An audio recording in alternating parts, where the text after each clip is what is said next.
I've been getting into VTubers lately, and I noticed that the drama surrounding them is very interesting. So let's be gossip girls over here and talk a little bit about Uruha Rushia.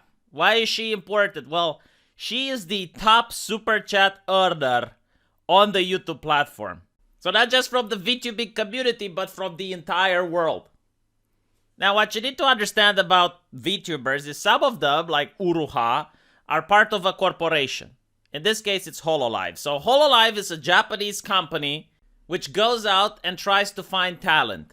Usually girls that are very charismatic, that are funny, that can play video games, that can draw, that can sing karaoke. And then they also provide them with the technology required to make VTubing possible. So they give them an artist which draws their avatar. They provide them with a good computer capable of rendering this. I know for us gamers that's not a big deal, but they're girls, okay? And on top of that, they promote them. So these Hololive VTubers, they're not really independent. Like, they are beholden to a company. And this company also tells them the personality that they should have. For example, some of them can be lewd. Others might be allowed to curse. Some of them are going to pretend that they're cute and innocent. They all have a shtick. It's kind of like Mexican wrestling, where every wrestler has a mask and they have some sort of personality. It's pretty much like that.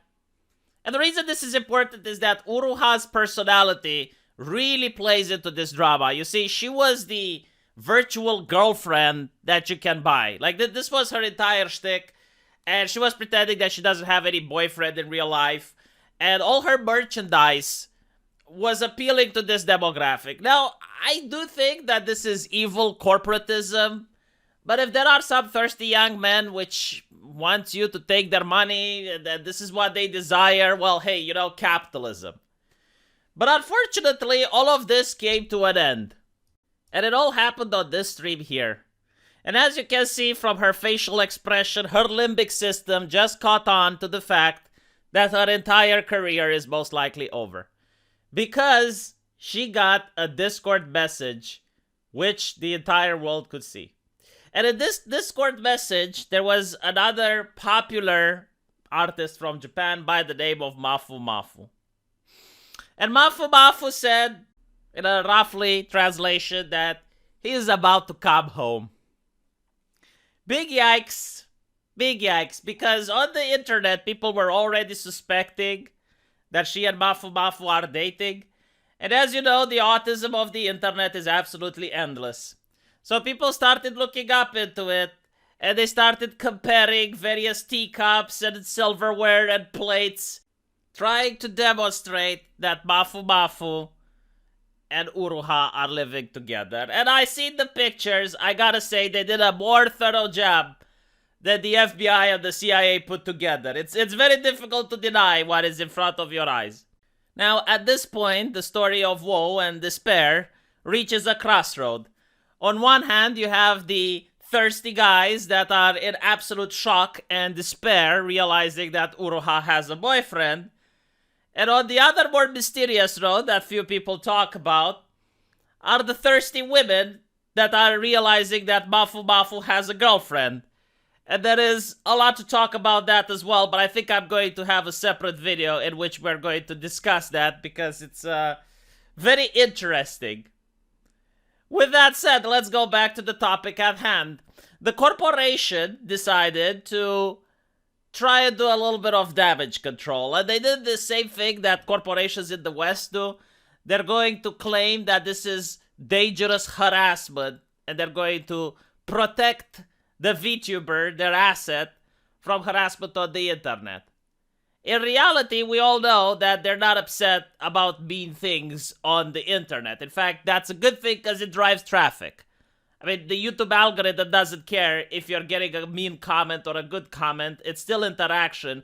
It's still pumping it up. Not to mention that if one of these, like, very cute VTubers gets harassment, then they're going to have an army of fans supporting them and throwing super chats.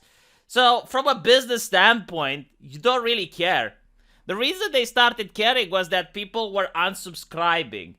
They were canceling their membership And they were asking other people to do so as well because they felt that their penis is betrayed. So this is the real reason that the corporations had to step in. And you see people on Reddit also defending this. It's like, I genuinely failed to comprehend how this is a controversy in the first place. Their private lives are not of our concern. What does it matter whether she's in a relationship? Recognize what this relationship is.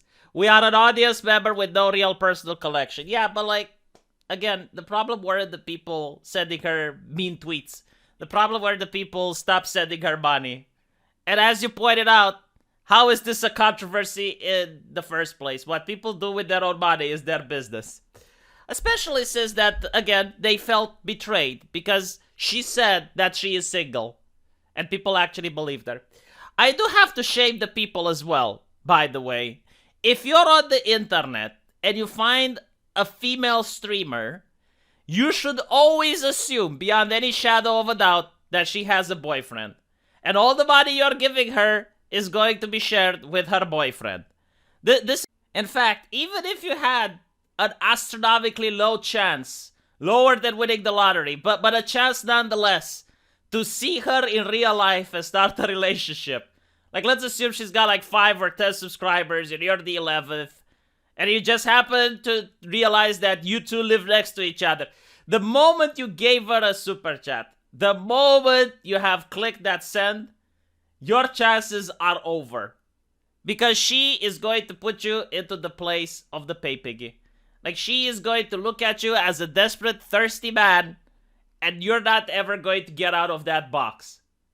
And there's just 2 types of people now. The people that accept reality, and they donate to female streamers because they're legitimately entertaining, and they don't care about the perspective of like a personal relationship or whatever.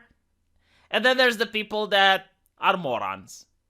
And I don't have time for morons, okay? Like, look, if a woman is charismatic enough and talented enough, and she has the confidence of putting herself out there, what in the goddamn world makes you think that she doesn't have a boyfriend?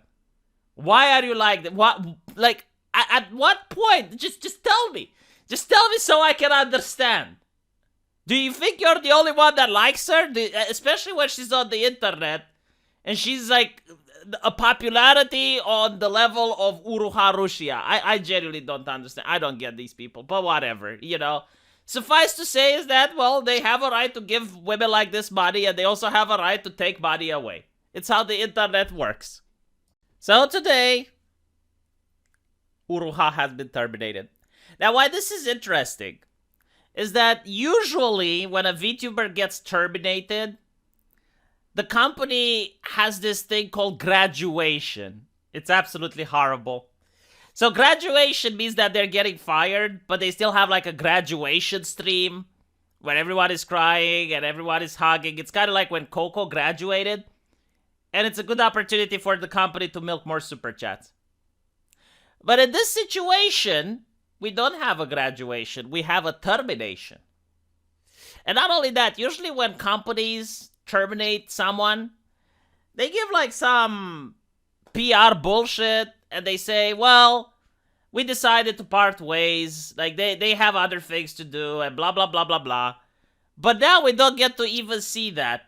Now it's like she was leaking secrets from the company, and she was like a super secret spy. She was like the female James Bond of VTubing. And she was the violator of her contract by leaking information that she acquired from the company, as well as communication over SNS. Both of which she has a responsibility to protect and cause the company to suffer reputational damage, such by publicizing falsehoods in various related parties. So this is my hypothesis of what happened here.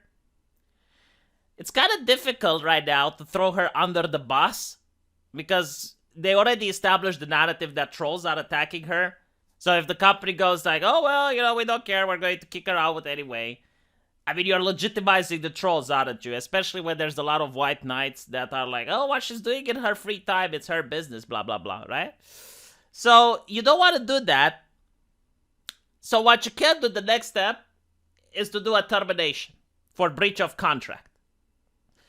Now, I think they probably combed through every single tweet and every single DM and every single comment that she left. And they might have found something so that they can manage to defend themselves in a court of law if Uruha sues. But I don't think she's going to sue.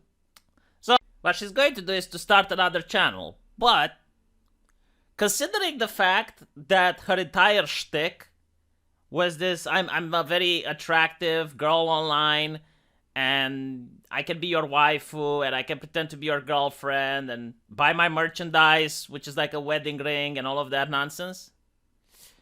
Yeah. It's not really good building your reputation on that. Like, for example, look, not all VTubers are like that. Gargura, for instance, she doesn't pretend to be your girlfriend. She doesn't pretend to be your waifu. Pipkin Pippa, which I shilled recently, she doesn't do that. In fact, she actually tells people, it's like, hey, assume that every single girl online has a boyfriend. She actually shuts down any type of flirting that she gets on super chats or whatever.